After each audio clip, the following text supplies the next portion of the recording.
Imagine करो, रात के ढलते हुए आसमान के नीचे शहर की सड़कों पर धीरे धीरे चलती हवा में एक अनोखी खामोशी घुली है। तुम अकेले खड़े हो और सोच रहे हो कि इंसान क्या सोचते हैं, कैसे सोचते हैं, और सबसे जरूरी, क्या हम किसी के मन को सच में पढ़ सकते हैं? क्या हम समझ सकते हैं कि सामने वाला क्या महसूस कर रहा है, क्या छुपा रहा है, क्या बताए बिना जताना चाहता है? यह सवाल दुनिया भर के लाखों लोगों ने अपने अंदर उठाया है, और हर किसी का जवाब एक जैसा नहीं। मन पढ़ना कोई जादू नहीं, यह एक कला है, एक विज्ञान है, एक सूक्ष्म निरीक्षण की क्षमता है। इसे सीखने के लिए न मशीन चाहिए, न कोई विशेष शक्ति, बस एक गहरा ध्यान, एक संवेदनशील दिमाग और एक शांत मन चाहिए।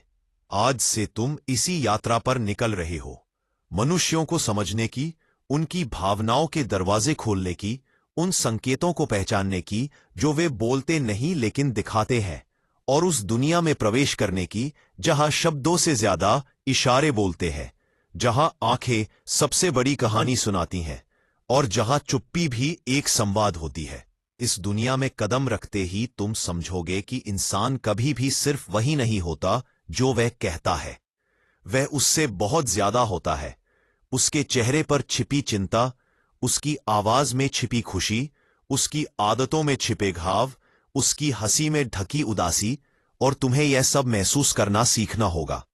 कि किसी का राज खोजना, बल्कि यह सीखना कि इंसान के अंदर क्या चल रहा है और कैसे वह दुनिया को महसूस कर रहा है। मन पढ़ना सीखने की पहली सीढ़ी है ध्यान। जिस दिन तुम किसी को देखकर जल्दी से फैसला लेना बंद कर दोगे, उस दिन तुम सुनना शुरू करोगे। असली सुनना, जहां सिर्फ शब्द नहीं सुने जाते बल्कि उन शब्दों के पीछे की सच्चाई सुनी जाती है। जब कोई कहता है मैं ठीक हूं, तो तुम यह भी पहचान पाओगे कि उसकी आंखें क्या कह रही हैं, उसका चेहरा क्या कह रहा है, उसकी सांसें किस बात का बोझ उठा रही है। हर इंसान अपने मन को छिपाने के लिए एक नकाब पहनता है। कोई मुस्कान को ढाल बनाता है, कोई गुस्से को सुरक्षा कवच, कोई चुप्पी को दीवार, तो कोई बेफिक्री को ढाल। लेकिन ये नकाब उतने भी मजबूत नहीं होते जितने दिखते हैं।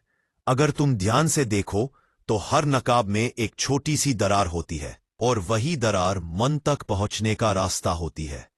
जब तुम किसी को ऑब्जर्व करते हो तो तुम्हें उसकी बॉडी लैंग्वेज उससे भी ज्यादा समझाएगी जितना उसके शब्द समझाएंगे। किसी के बोलते समय उसकी आंखों का इधर उधर देखना, उसके होठों का हल्का सा कांपना, उसकी उंगलियों का बार बार मुड़ना, उसका कंधा गिरना, उसकी चाल में हिचक, ये सब उसकी मन स्थिति की कहानी होती है। लेकिन दुनिया इन्हें नजरअंदाज कर देती है। मन पढ़ने वाला ऐसा नहीं करता, वह छोटी छोटी बातों को नोटिस करता है। एक इंसान जब झूठ बोलता है तो उसकी आवाज की लय बदलती है, उसका स्पीकिंग रिदम टूटता है, वह अपने शब्दों को चुन चुन कर बोलता है। जब वह सच्चा होता है तो उसके शब्द बेफिक्र बहते हैं, बिना रुकावट, बिना कंपकंपी। लेकिन याद रखना, मन पढ़ना किसी पर शक करना नहीं है, बल्कि यह समझना है कि वह इंसान क्या महसूस कर रहा है और क्यों कर रहा है।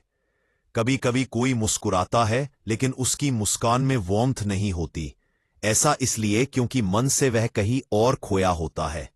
कभी कोई नाराज दिखता है लेकिन अंदर से वह सिर्फ डर रहा होता है। कभी कोई बहुत बोलता है क्योंकि वह अपने अंदर की आवाज से बच रहा होता है, और कभी कोई चुप रहता है क्योंकि उसके पास इतना कुछ होता है कि वह शब्दों में नहीं डाल पाता।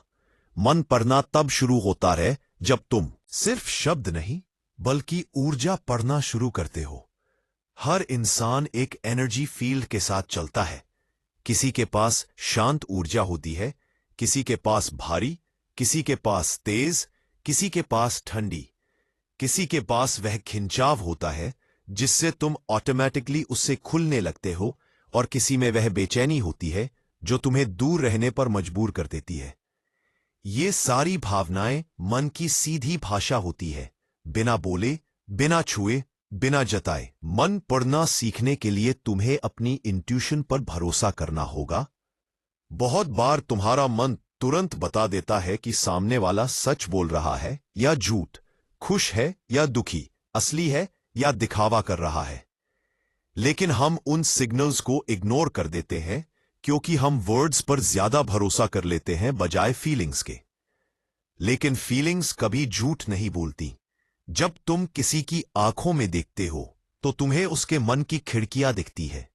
आंखों का लैंग्वेज कभी फेक नहीं होता। जिसकी आंखों में सॉफ्टनेस होती है वह दिल से बोलता है। जिसकी आंखें चमकती है वह उत्साहित होता है। जिसकी आंखें सूनी होती हैं वो कुछ खो चुका होता है। जिसकी आंखें इधर उधर भागती है वो कुछ छुपा रहा होता है। जिसकी आंखें स्थिर है वो आत्मविश्वासी है। और जिसकी आंखें थकी हुई है वो बहुत लड़ चुका है। कुछ लोग बातें कम करते हैं लेकिन जेस्चर्स ज्यादा दिखाते हैं। उन जेस्चर्स में उनका पूरा मन लिखा होता है। कभी कोई तुम्हारी बात सुनते हुए हल्का सा सिर हिलाता है, यह एक्सेप्टेंस है। कभी कोई थोड़ा पीछे हट जाता है, यह डिस्कंफर्ट है। कभी कोई हाथ क्रॉस कर लेता है, यह इनसिक्योरिटी है। कभी कोई तुम्हारे करीब आकर खड़ा हो जाता है, यह ट्रस्ट है। मन पढ़ना का सबसे सुंदर पहलू यह है कि तुम लोगों को जज नहीं करते बल्कि समझते हो। क्योंकि जब तुम किसी को समझना सीख जाते हो तो तुम खुद को भी समझने लगते हो। और फिर आता है मन पढ़ना का सबसे गहरा स्तर, लोगों के अनकहे शब्दों को सुनना। जब कोई कहता है मुझे कुछ नहीं चाहिए तो उसकी आवाज बताती है कि उसे सहारा चाहिए। जब कोई कहता है मैं अकेले ठीक हूं तो उसका चेहरा बताता है कि वो अकेला नहीं रहना चाहता। जब कोई कहता है मैं नाराज नहीं हूं तो उसकी सांसों की गर्मी बताती है कि वह दुखी है, नाराज नहीं। जब कोई हंसता है जोर से, अक्सर वह अंदर की टूटन को छुपा रहा होता है। जब कोई बहुत चुप रह जाता है वह अपने मन की भीड़ से परेशान होता है। और सबसे कठिन मन, वह जो खुद भी खुद को नहीं समझ पाता। ऐसे लोगों का मन पढ़ना आसान नहीं होता लेकिन असंभव भी नहीं। उनकी आदतें, उनकी दिनचर्या, उनका मूड पैटर्न, उनका साइलेंस पैटर्न, उनकी आंखों का टूटना, उनका बार बार वही बात कहना, सब उनके अंदर की उलझनें खोलने लगते हैं। धीरे धीरे तुम यह महसूस करोगे कि मन पढ़ने का असली विज्ञान यही है कि इंसान को उसके वर्ड से पहले उसकी भावना से पकड़ा जाए। क्योंकि हर इमोशन शरीर पर प्रभाव डालता है। हेड मूवमेंट, हाथ का pressure, body posture, eye movement, breathing pattern, micro expressions, सब इमोशंस की सिग्नेचर लैंग्वेज होती है। जब तुम इस भाषा को पढ़ना सीख लेते हो तुम किसी की भी भावनाओं को डीकोड कर सकते हो। सामने वाला तुमसे कुछ बोले न बोले, तुम उसके अंदर की स्थिति महसूस कर लोगे। मन पढ़ने का मतलब यह नहीं कि तुम सामने वाले को मैनिपुलेट करोगे, नहीं। इसका मतलब है कि तुम उससे गहराई से कनेक्ट करोगे। तुम उसके दर्द को समझोगे, उसकी खुशी को महसूस करोगे, उसकी सीमाओं को पहचानोगे, उसकी सिक्योरिटी और इनसिक्योरिटी दोनों को समझोगे। और ये समझ तुम्हें एक्स्ट्रॉर्डिनरी बनाती है। क्योंकि दुनिया में बहुत सारे लोग होते हैं जो बोलते ज्यादा हैं, समझते कम। लेकिन मन पढ़ने वाला इंसान चुप रहता है, ऑब्जर्व करता है और कम बोलकर भी बहुत कुछ समझा देता है। अगर तुम ये कला सीख जाओगे तो रिश्तों में क्लैरिटी आएगी, प्रोफेशनलिज्म में एज मिलेगा, कम्युनिकेशन में शार्पनेस आएगी और तुम्हारी प्रेजेंस मैग्नेटिक बन जाएगी।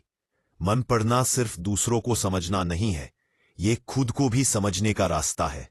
जब तुम दूसरों की भावनाएं पढ़ना सीख जाते हो तो तुम अपने अंदर की भावनाओं को भी ज्यादा आसानी से पहचानने लगते हो। तुम जान जाते हो कि कब तुम तनाव में हो, कब तुम खुश हो, कब तुम झूठ बोल रहे हो, कब तुम कुछ छुपा रहे हो, कब तुम इनसिक्योर हो और कब तुम्हें सहारे की जरूरत है। मन पढ़ना एक यात्रा है, धीमी, गहरी और अद्भुत। और इस यात्रा का कोई अंत नहीं, क्योंकि इंसान अनंत है। उसके मन की परतें इतनी है कि हर लेयर एक नई कहानी खोलती है। हर भावना के पीछे एक अनुभव होता है, हर अनुभव के पीछे एक भय और हर भय के पीछे एक इच्छा, समझे जाने की, सुने जाने की, महसूस किए जाने की। अगर तुम यह कला सीख गए, इनकी इच्छा तो अकेली से बह सकते हैं, तो तुम सिर्फ लोगों का मन नहीं पढ़ पाओगे बल्कि लोगों का मन जीत भी पाओगे।